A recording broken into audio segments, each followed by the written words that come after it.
Après 25 ans de mariage, Clint Hawkins avait prévu un voyage surprise en Italie pour sa femme Rose. Mais il n'avait pas la moindre idée que sa vie allait prendre un tournant inattendu.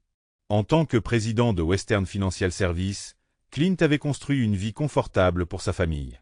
L'origine de l'entreprise remonte à son arrière-grand-père. Clint perpétue désormais la tradition familiale d'entreprise et d'engagement civique. « Bonsoir, ma chère », dit Clint avec un sourire en entrant dans la cuisine. Rose leva les yeux de la table de la cuisine, son expression était plate. « Salut. Je pensais que tu serais là plus tôt. Qu'est-ce que c'est que cette grosse enveloppe rouge? Tu ne te souviens pas que c'était la Saint-Valentin il y a une semaine? J'avais une course très importante à faire, répondit Clint en posant sa mallette et l'enveloppe sur la table basse. L'enveloppe est quelque chose qu'il faut faire ce soir. Il rejoignit Rose à la table, où elle avait déjà versé 2 verres de vin rouge.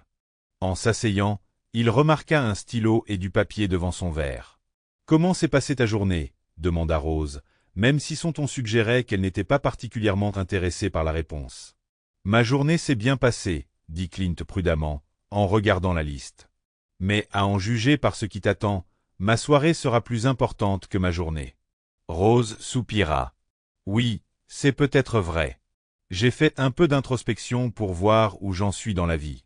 Et surtout, ce que je vais faire dans la deuxième moitié de ma vie. » Elle a continué en expliquant comment les événements récents l'ont poussée à cette prise de conscience, l'organisation de la 25e réunion de sa sororité, le décès de 2 camarades de classe d'un cancer, le départ de leurs enfants de la maison. « Et cela m'amène à notre mariage, » dit Rose en regardant Clint dans les yeux. « Ce mois de juin sera notre 25e anniversaire de mariage. C'est une très longue période pour 2 personnes ensemble. La moitié de mes sœurs de sororité ont déjà un 2e ou un 3e mari. Où allons-nous, toi et moi, à partir de maintenant?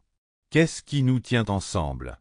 Et plus important encore, qu'est-ce qui nous maintiendra ensemble pendant les 25 prochaines années? » Clint écoutait attentivement, son esprit s'emballant. « Je comprends ce que tu veux dire, » commença-t-il prudemment. « J'ai les mêmes inquiétudes concernant ma propre vie.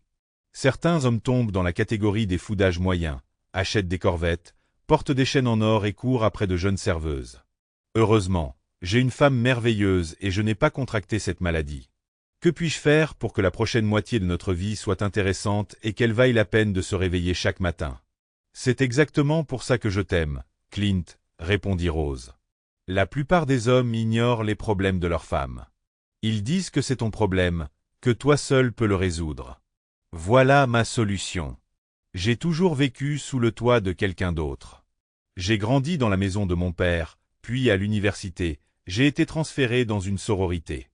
Un mois après avoir quitté la maison de la sororité, je suis venu vivre ici sous ton toit. Sous le toit de la maison que tes grands-parents t'ont offerte pour notre mariage, j'ai toujours été protégé par quelqu'un.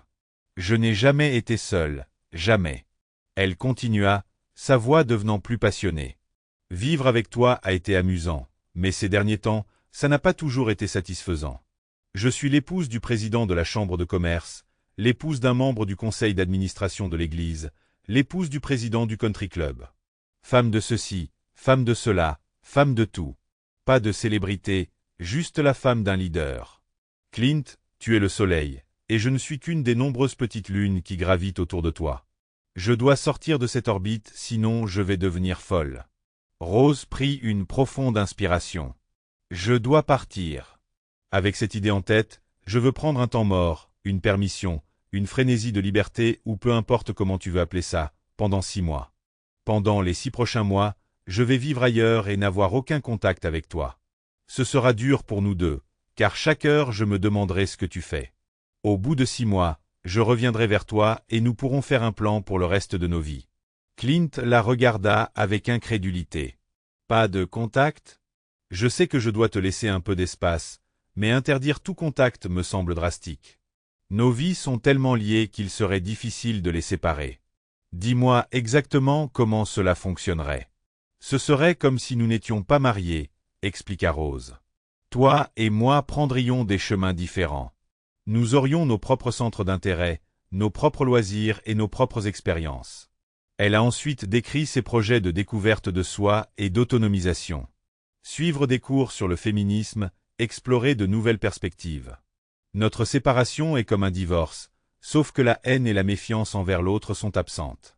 Nous serons comme des amants séparés pendant 6 mois. Les couples de militaires font ça tout le temps et s'entendent très bien. Alors que la réalité de ce que Rose proposait s'imposait à Clint, une terreur froide s'installa dans son estomac. Tu as dit que tu te comporterais comme une femme célibataire et que tu rencontrerais des gens intéressants. Est-ce que ça impliquera de sortir avec d'autres hommes? Rose sourit. Probablement, mais personne ne voudra probablement m'emmener dîner et voir un film. En tant que femme célibataire qui a probablement des rendez-vous, est-ce que tu vas probablement faire ça aussi lors de ces rendez-vous? Demanda Clint, la voix tendue. Probablement, répondit Rose avec désinvolture. Comment puis-je maximiser autrement mon expérience en tant que femme? Ma seule expérience est avec toi. Je veux être au même niveau que toi. Le visage de Clint s'assombrit. Tu oublies un petit détail. Nous sommes mariés. J'ai juré que toutes mes expériences futures se dérouleraient avec toi seul. Tu as fait le même vœu.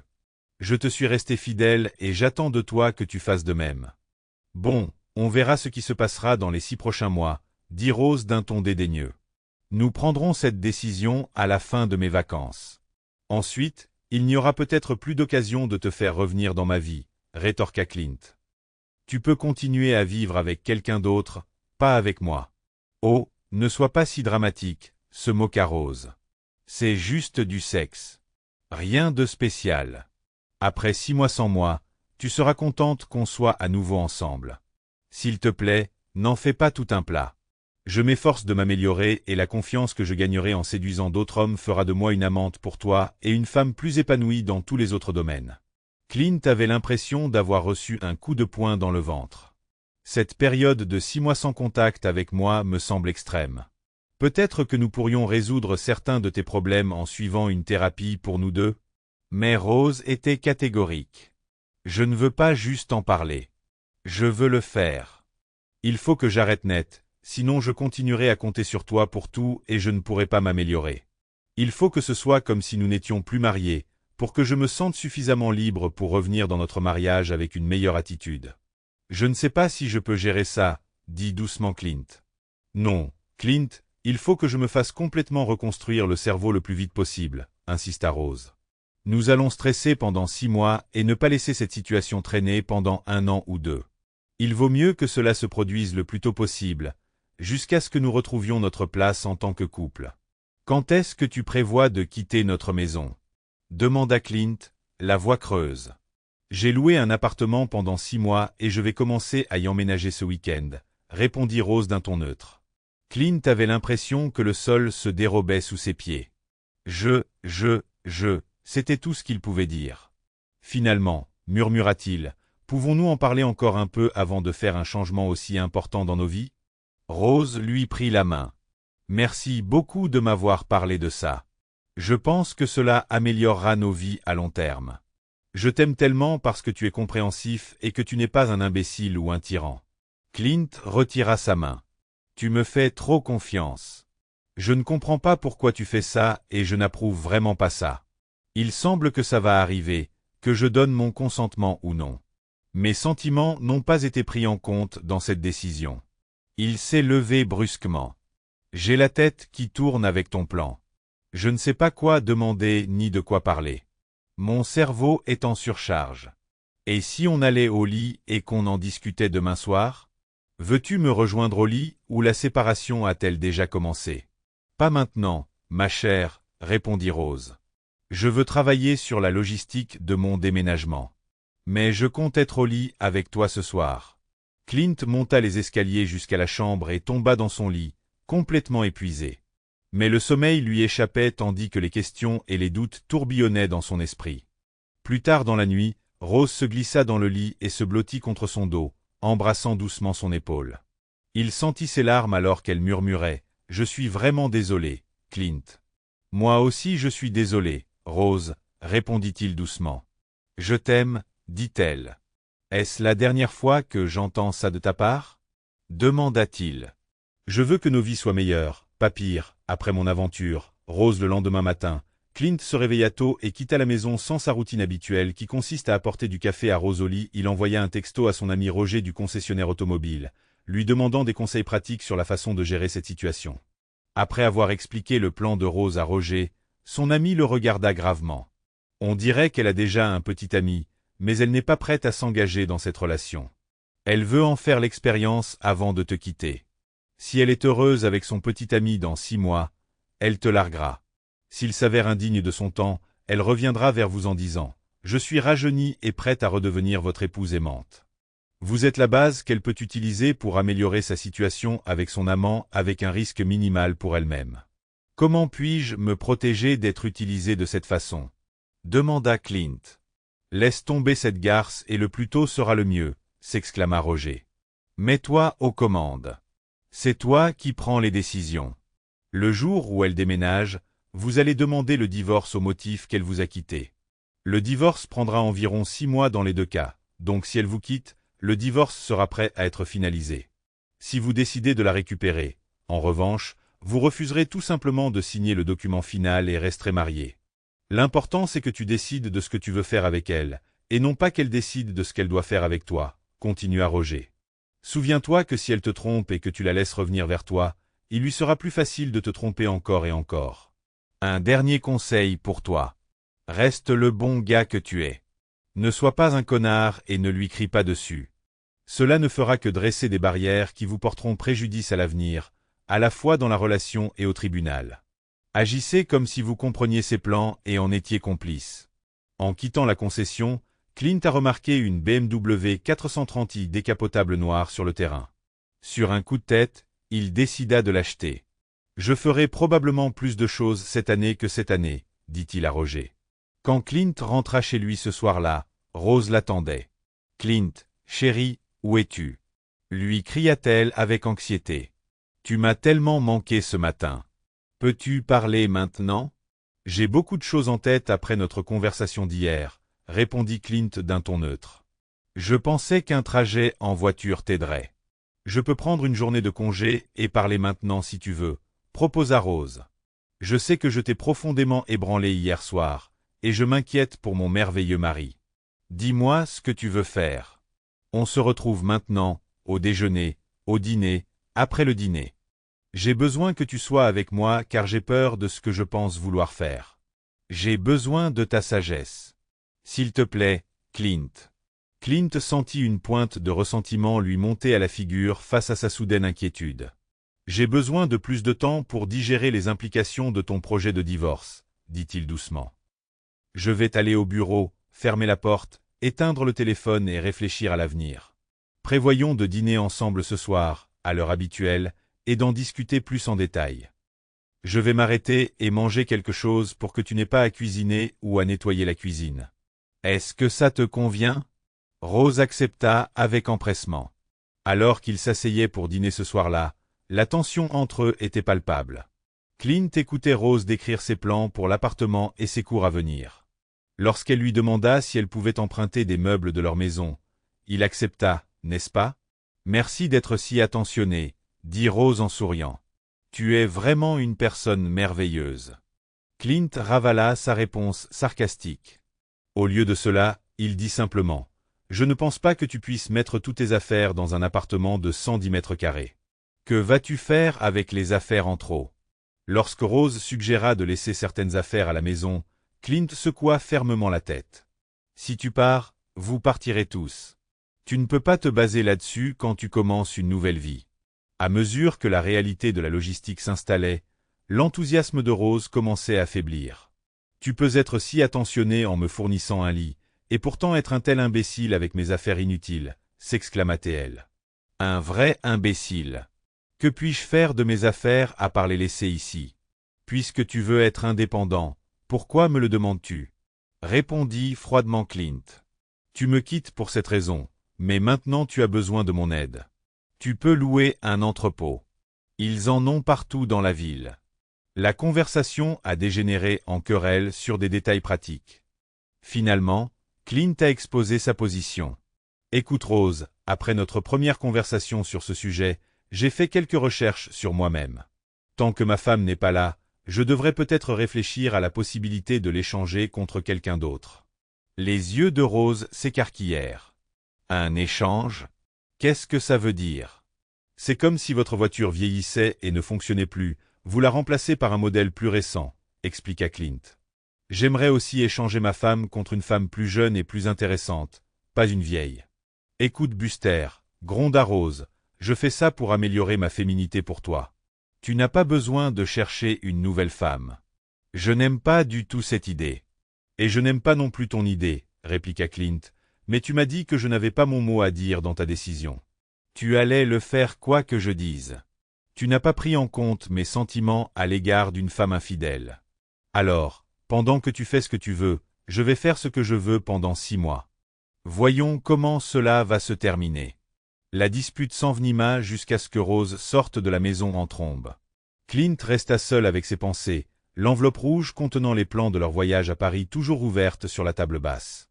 Au cours des semaines suivantes, Clint se consacra au travail et commença à explorer sa nouvelle liberté. Il a redécoré la maison, remplaçant les photos de famille par des souvenirs de sport. Il a commencé à faire griller des steaks sur la terrasse et à diffuser de la musique jazz à plein volume dans la maison, chose que Rose n'avait jamais autorisée.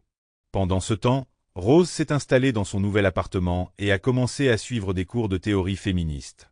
Mais son enthousiasme pour cette aventure a été tempéré par la distance croissante avec ses enfants, qui avaient du mal à comprendre sa décision.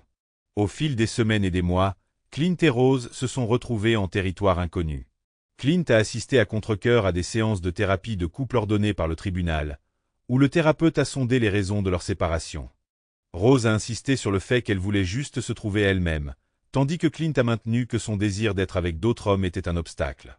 Clint a commencé à passer du temps avec 2 femmes, Tara, une belle jeune veuve avec un fils, et Greta, une ancienne golfeuse professionnelle devenue agente d'assurance.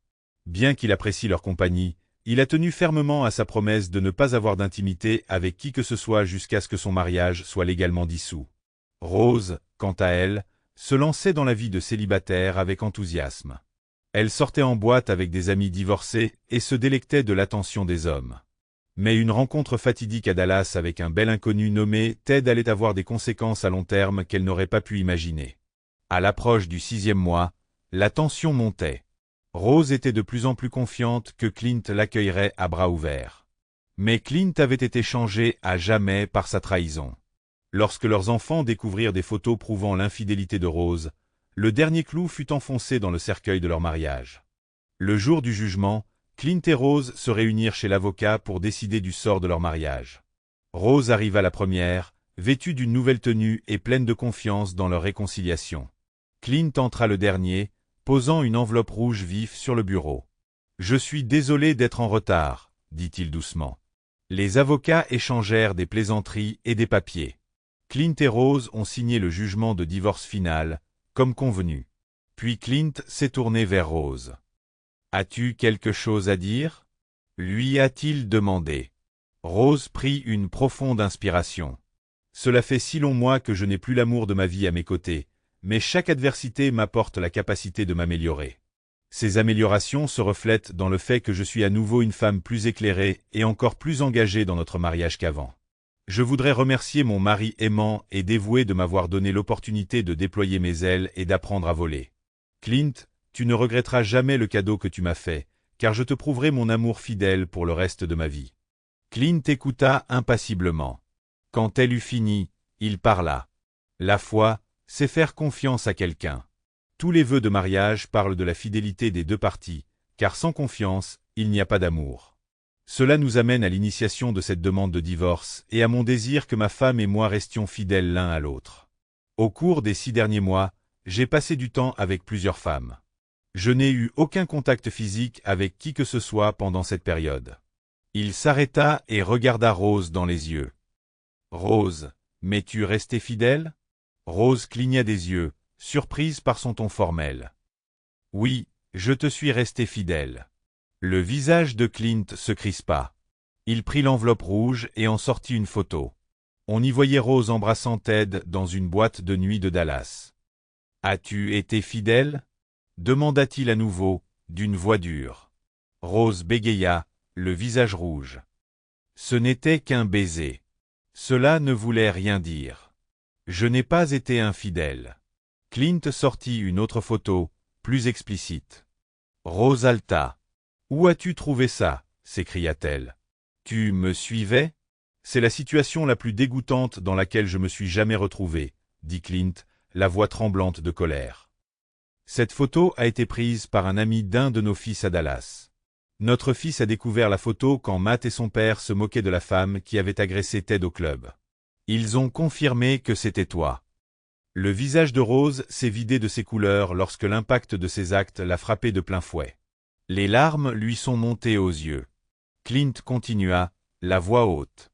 Imaginez la douleur d'un fils voyant sa mère dans un club bondé alors qu'elle essayait de draguer un mec pour la divertir. Notre fils était assis en face de l'homme qui a fait de son père un cocu et de sa mère une prostituée. Imaginez ce qui lui est passé par la tête en regardant cette photo dégoûtante. Et vous vous demandez pourquoi les enfants ne vous rappellent pas. Il se tourna vers son avocat et lui tendit les 2 copies signées du jugement de divorce. « S'il vous plaît, déposez-les, » dit-il fermement. Clint, le sexe ne signifiait rien pour moi, supplia Rose. Cela ne signifiait rien pour Ted. C'était juste une activité physique. Pas d'amour, pas d'engagement. C'est encore plus cruel, Rose, dit Clint d'une voix froide. Tu penses que ça ne signifie rien pour toi avec Ted alors que tu sais que ça signifie beaucoup pour moi. C'est vraiment irrespectueux envers moi. C'est la pire chose que tu puisses me dire. Rose s'effondra en larmes, gémissant et marmonnant de manière incohérente. Non, non, non, sanglota-t-elle. Je veux redevenir ta femme. S'il te plaît, pardonne-moi. Je promets d'être toujours fidèle. S'il te plaît, ne me fais pas ça. Je ne veux pas divorcer comme les autres femmes dans les clubs. S'il vous plaît, ne me repoussez pas. Je suis désolé. Je ne referai plus jamais ça. Mais Clint était déjà en train de sortir, ses cris s'estompant derrière lui alors qu'il se dirigeait vers sa BMW. Il passa le reste de la journée à la maison, sirotant un verre de whisky et fumant un cigare sur la terrasse. À la tombée de la nuit, il ignora le bourdonnement constant de son téléphone. Rose l'appelait toutes les quelques minutes, entrecoupée de messages inquiets de Tara, Greta et ses enfants. Le lendemain matin, Clint se réveilla et trouva Tara lui secouant doucement l'épaule. « Est-ce que ça va ?» demanda-t-elle, le visage empreint d'inquiétude. Il réussit à esquisser un faible sourire. « Oui, mais pourquoi je ne m'en sortirai pas ?» Tara rit doucement. « Je vois que tu n'as pas perdu ton sens de l'humour après le divorce. » Elle s'assit à côté de lui, passant un bras autour de ses épaules. « Est-ce que ce futur m'inclut ?»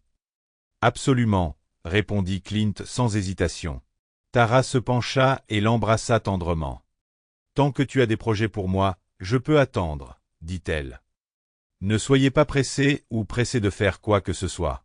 Vous ressentez les derniers soubresauts d'une relation de 25 ans. Cela ne va pas disparaître rapidement. Je serai là pour toi. » Alors que l'automne arrivait, apportant des températures plus fraîches et des feuilles changeantes, Clint commença lentement à s'adapter à sa nouvelle réalité. Il déclina les invitations au golf ce week-end-là, ayant besoin de temps seul pour digérer tout cela. Le samedi matin, Greta se présenta à sa porte. « J'ai entendu dire que c'était brutal, mais c'est fini, » dit-elle avec sympathie. Clint hocha la tête, l'invitant à entrer. Ils s'assirent ensemble sur le canapé et Greta prit une profonde inspiration. « Il y a quelque chose que je dois te dire, » commença-t-elle. « Je voulais te le dire avant, mais tu avais déjà beaucoup de choses en tête et je m'amusais tellement avec toi que je n'ai pas pu me résoudre à le dire. » Clint se tendit, se préparant à d'autres mauvaises nouvelles. « Je suis déjà marié, » dit doucement Greta. « Ma femme vit à Atlanta. Nous sommes mariés depuis 5 ans. Clint, je suis lesbienne depuis 10 ans. » Clint la regarda, choqué. « Quoi? Quand? Comment? » a-t-il balbutié. Greta a expliqué plus en détail, soulignant que ses sentiments pour Clint étaient ceux d'une profonde amitié. « Cela ne change pas le fait que je t'aime comme mon meilleur ami et que je te veux toujours dans ma vie, » a-t-elle dit. « Je peux t'aimer, mais pas t'épouser. En ce qui me concerne, nous pouvons continuer à vivre comme nous l'avons fait cet été si Tara n'y voit pas d'inconvénient. En fait, j'aimerais améliorer ma relation avec Tara. Je veux qu'elle sache que je n'essaie pas de lui voler son homme. » Alors que la réalité de la révélation de Greta s'installait, Clint ressentit un sentiment de soulagement inattendu. La pression qu'il avait ressentie de devoir choisir potentiellement entre Tara et Greta s'évapora. « Merci de me l'avoir dit », dit-il en serrant la main de Greta. « Tu as raison, tu es ma meilleure amie. Et je suis content que nous puissions continuer cette amitié sans complications. » Dans les semaines qui ont suivi, Clint s'est concentré sur la guérison et l'avenir. Il a passé du temps avec Tara et Greta, reconnaissant de leur soutien et de leur compagnie. La relation entre Rose et Tara s'est progressivement approfondie, fondée sur le respect et la compréhension mutuelle. Rose, quant à elle, a eu du mal à s'adapter à sa nouvelle situation. Elle a été obligée de déménager dans un appartement plus petit, dans un quartier moins prisé, ses finances étant mises à rude épreuve par le règlement défavorable du divorce. Ses tentatives de renouer avec ses enfants se heurtèrent à des hésitations et à une souffrance persistante. À l'approche de l'hiver, Rose se retrouva confrontée à de longues nuits de solitude. Elle frissonna, serrant son manteau plus fort autour d'elle alors qu'elle rentrait chez elle après son travail du soir. Cet hiver va être long et froid pour elle.